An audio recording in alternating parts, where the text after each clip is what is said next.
many of the economic, political, foreign policy issues that were discussed in a Google Hangout that Gateway House had hosted earlier in the week. One of those was the reform of the Indian Foreign Service. Actually, the most important reform needed is for the size of the Foreign Service to be increased substantially. It is increasing, but it's increasing much too slowly considering the complexity of the world that we now look at. Lateral entry into the service is one way to quickly bring in outside experts and specialists, especially in areas with legal implications where the Foreign Service itself may not have enough of the legal background. This can be helpful because of the numerous negotiations underway relating to climate, the law of the seas, law relating to outer space, and now discussions are beginning on the Arctic, all sorts of issues which require deep legal background as well as domain expertise. In these areas, the Foreign Service can only be helped by being open to lateral entry.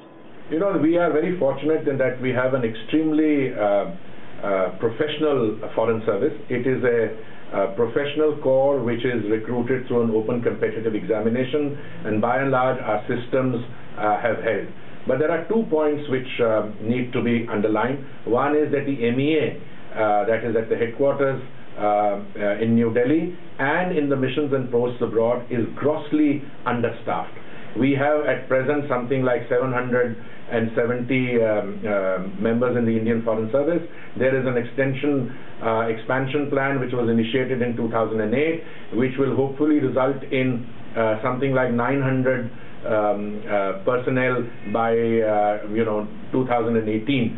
But you compare that to countries like China, which have 4,500 or 6,000 people. You compare that to countries like the United Kingdom, which have 4,500. Even developing countries with lesser extent of global engagement have 1,500 people.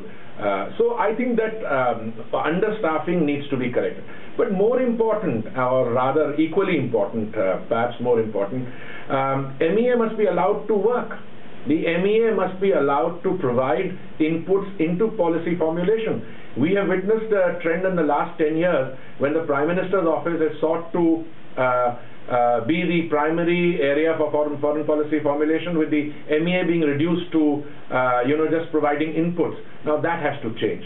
I think for a country of India's size, a country which has engagements and which needs to have engagements in external economic relations, etc., the Ministry of External Affairs and the other parts of the government must, according to the rules of business, be allowed to function.